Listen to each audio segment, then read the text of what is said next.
Sir लगातार sir माननीय मुख्यमंत्री हो, माननीय मंत्रीगण हो, पक्ष हो विपक्ष हो, सभी लोगों ने हम लोग को आश्वस्त किया था। यहाँ पे जब भी आप लोग मीडिया बंधु जब भी आकर के सरकार से सवाल पूछती थी, बोलती थी कि युवाओं को भ्रमित किया जा रहा है, 60-40 नहीं है। लेकिन आने वाले 2 दिन से पहले हम लोगों ने देखा था यहाँ पे कि 2 वैकेंसी आ चुकी है और दोनों वैकेंसी में 60-40 ही है। दोनों वैकेंसी में स्पष्ट उल्लेख किया गया है, किसी भी तरह का खतियान की आवश्यकता नहीं है, किसी भी तरह का स्थानीयता की आवश्यकता नहीं है। हम लोगों ने सिलेबस का मांग किया था, सिलेबस नहीं दिया गया। हम लोगों ने मांग किया था कि स्थानीय भाषा का पेपर बनाया जाए, उसको नहीं दिया गया। यहाँ पे हम लोगों ने मांग किया था कि यहाँ के मूलवासियों की सरकार है, हम लोगों ने आपको इतना मुश्किल से एक बार मौका दिया, इस बार और 5 साल के लिए मौका दिया, लेकिन उसके बाद भी आप लोगों ने हमारे हित में कानून क्यों नहीं बनाया। सबसे बड़ी दुख की बात है कि विधानसभा का सत्र लगातार चल रहा था, लेकिन हर एक सत्र के बाहर में हर एक दिन, हर एक घंटा, हर एक पल, हर एक नेता मंत्री ने स्पष्ट कहा था कि 60-40 नहीं है। जिस दिन 60-40 होगा विद्यार्थी आकर के विरोध करेंगे। आज 60-40 हुआ है, विद्यार्थी सड़क पे पहुंचे हैं और ये वही विद्यार्थी हैं जो पिछले कई सालों से लगातार बंद कमरे में, लाइब्रेरी में, अपने घरों में बैठ के तैयारी करते हैं। आज सबके सड़क पे आए हैं। हमें शर्म आ रही है कि हम लोगों ने झारखंड को एक अगवा मुख्यमंत्री दिया और वो यहाँ के सचिवों की, यहाँ के IAS अधिकारियों की बातों को मान करके झारखंड के युवाओं के साथ खिलवाड़ किया है।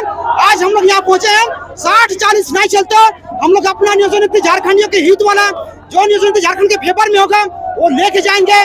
जब तक से हम लोग का नियोजन नीति मिलेगा नहीं, कोई झारखंडी यहाँ से हिलेगा नहीं। क्या नाम हुआ? गुलाम हुसैन, बेरोजगार अभ्यर्थी झारखंड से। बिल्कुल 60-40 के विरोध में देखिए जनसैलाब लोग आए हैं, 2400 जिला से लोग पहुंचे हुए हैं और ये स्वतः स्फूर्त आंदोलन है। लोगों का दिल में अब लग रहा है कि हम लोग बार बार ठगा जा रहे हैं। 22 साल में सिर्फ यही हुआ है और ये 23 साल भी ठगाने वाले हैं, 23वां साल भी। इसलिए झारखंड के युवा अब लगभग जाग गए हैं। कम से कम तो हमें 90% जो है 3rd और 4th ग्रेड में झारखंडियों को प्राथमिकता मिलना चाहिए और JPSC और JSSC के जितने भी है उसमें उम्र सीमा में भी छूट मिलना चाहिए। और जो भी नियोजन नीति बनता है या स्थानीय नीति बनता है तो खतियान को एक आधार कम से कम बनाया जाए। इसी को मान कर लेकर विशुद्ध झारखंडियों के छात्रों का ये आंदोलन है और स्वतः स्फूर्त आंदोलन है। इसमें कोई छात्र नेता नहीं है।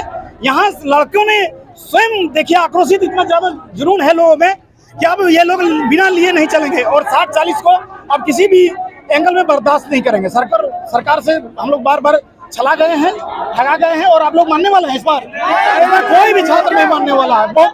बहुत ज्यादा आक्रोश है। ठीक है, तो सरकार से मैं कहना चाहूंगा कि जब भी नियोजन नीति बनाए तो हम छात्रों के प्रतिनिधि को भी शामिल करें और हम लोग एक सप्ताह के अंदर बढ़िया नियोजन नीति बना सकते हैं, लेकिन हमें उसमें जगह देना चाहिए। बिल्कुल, ये सरकार को आए हुए लगभग 3.5 साल हो चुका है और हम लोग कितना ठगा गया का किसी न लगी। परसों हम लोग आलमगीर आलम से मिले थे और आलमगीर आलम क्या बोले कि कौन बोल दिया कि 60-40 आ रहा है, ऐसा कहीं नियोजन नीति में ही नहीं।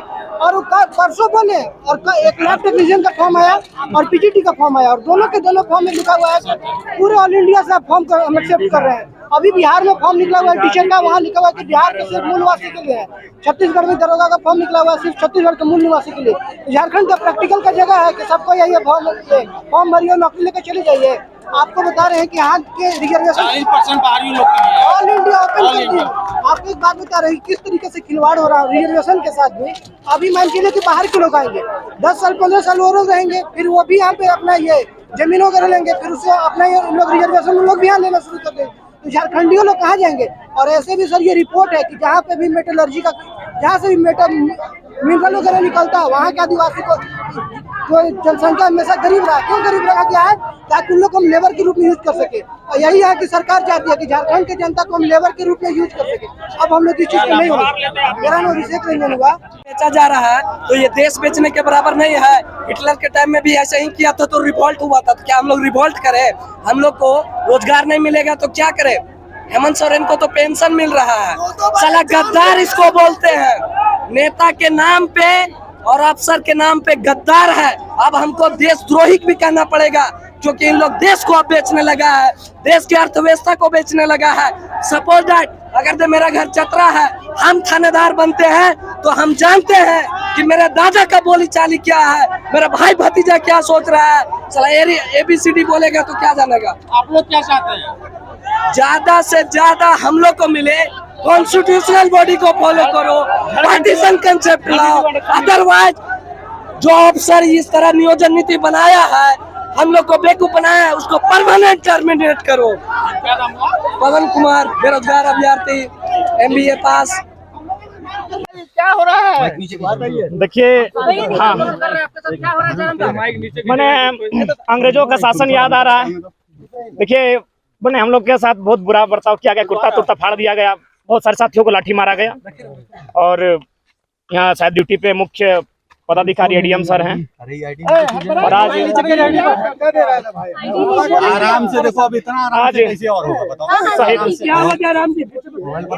हाँ, शुरुआत से अच्छा पकड़ के रखे, कोई दिक्कत, हम लोग भागेंगे नहीं और छोड़ भी दिक्कत नहीं, भागेंगे।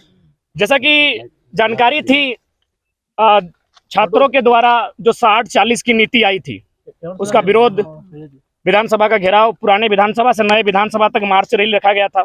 लेटर आप लोग पढ़ सकते हैं, लेटर हमारे हाथ में है, 4-5 पन्नों का है। उसमें साफ लिखा है ये आंदोलन अहिंसात्मक होगा, संवैधानिक तौर पे होगा। और हम लोग धरना पर बैठे थे, एक जगह निश्चित जगह है जो विधानसभा से लगभग 400-500 मीटर की दूरी पर है। यानी हमारे तौर से ना कोई एक ढेका पत्थर उठाया गया है, ना किसी प्रकार का ऐसा स्लोगन लगाया गया है जो असंवैधानिक हो, अमर्यादित हो। और इसी क्रम में हम लोग लगातार मीडिया बंधुओं के माध्यम से देश राज्य की जनता को संदेश दे रहे हैं कि 60-40 की जो नीति बनकर आई है वो हमारे राज्य के लिए अहितकारी है। इसी प्रकार हमारी नौकरियां बाहरियों को बेची जाएगी, 2 लाख 3 लाख अभी पेंडिंग है नौकरियां। यानी लगभग मान के चलिए अगर नीति ये रही तो 1.5 लाख तो बाहर के लोग आ जाएंगे। तो झारखंड क्यों बना है? बिरसा मुंडा, रघुनाथ महतो, विनोद बाबू, निर्मल दास, सिद्धू कानो, नीलांबर पीताम्बर, शेख भिखारी का शहादत इस राज्य ने क्यों लिया है? इसीलिए कि अन्य राज्यों के लोग यहाँ नौकरियों को करेंगे। और अब देख सकते हैं हम लोग शांतिपूर्ण तरीके से धरना दे रहे थे और फिलहाल पुलिस ने पूरे दल बल के साथ लाठीचार्ज किया है, आंसू गैस छोड़ने का काम किया है, रबड़ गोली भी चलाया गया है, जिससे हमारे साथी पीछे हो चुके हैं। लेकिन चूंकि हम भगत सिंह को मानते हैं और आज भगत सिंह की डेथ एनिवर्सरी है, अगर गोली भी चलाएगी तो हमने तो स्पष्ट कहा हम पीछे नहीं हटेंगे। फिलहाल एक सवाल है, सीधा तौर पे आप लोग बैरिकेटिंग के पास जमा हुए, प्रशासन स्वागत किया, वहाँ से धरना स्थल जाने को कहा गया, आप लोग बिल्कुल प्रशासन ने स्वयं रास्ता दिया। 144 लागू है, फिर भी यहाँ आके नहीं 144 लागू है, इसकी जानकारी अभी अचानक सूचना मिली है। और 144 का भी एक सीमा होता है, हम लोग भी ठीक है उतना नहीं जानते हैं, लेकिन हम लोग देखिए इनको हिरासत में लिया गया है। इन लोगों का भारत के इतिहास में पहली बार 4 घंटे के आह्वान पर ये हुकूम आज फैसला करके जाएगी, ये रणनीति और आज एक डेलीगेशन के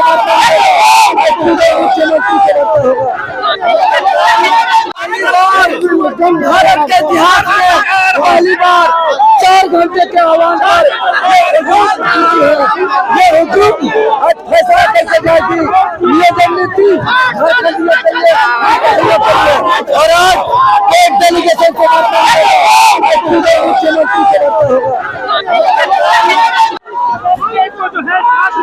कोशिश कर रहे हैं।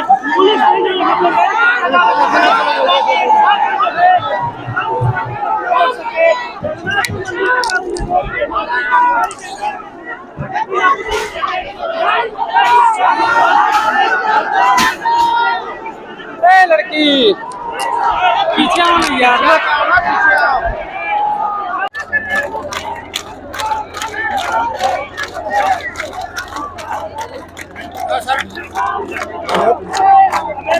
लाठीचार्ज करना पड़ा है।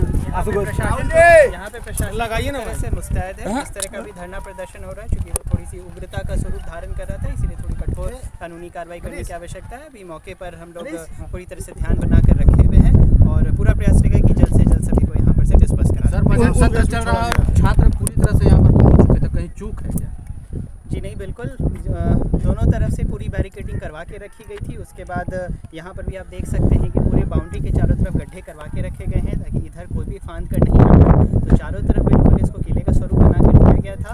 अब चूंकि पूरा का पूरा इलाका खुला हुआ है तो चारों तरफ से कहीं ना कहीं थोड़ी बहुत लीकेज तो हो जा सकती है। उसी का नाजायज़ फ़ायदा उठाकर लोग यहाँ पर पहुँच रहे थे, लेकिन यहाँ पर पूरी तरह से पुलिस और सारे के सारे मैजिस्ट्रेट्स अपने अपने संसाधनों के साथ मुस्तैदी से उनको रोकने में सफल रहे। और अभी आप देख सकते हैं कि उनको खदेड़ कर वापस टीयर गैस भी फायर करना पड़ा है। जी हाँ, टीयर गैस का भी इस्तेमाल किया गया है और बाकायदा पूरी मात्रा में जितने भी वाटर कैनन्स हैं सब अभी यहाँ पर उपलब्ध हैं, जितने भी टीयर गैस के शेल्स हैं वो सब यहाँ पर उपलब्ध हैं। ऑफिसर्स को पूरी तरह से ब्रीफ करके रखा गया है। जैसे जैसे सर्कमस्टांसेस आगे बढ़ते हैं हम लोग वैसे वैसे कोई डिसीजन एक्शंस लेते हुए इसका पूरा पटाक्षेप सर पत्थरबाजी का दौर शुरू था और पुलिस बल की तरफ से पर्याप्त सुरक्षा बल मुहैया कराने की बात कही जा रही थी। जी हाँ, यहाँ पे सफिशिएंट 500 से अधिक की संख्या में पुलिस बल उपलब्ध है। सभी अपने संसाधनों से लैस हैं। अगर उधर से कुछ उग्र उत्पात होता है तो उसके लिए इधर से भी पूरी तरह से तैयारी करके रखी गई है। हम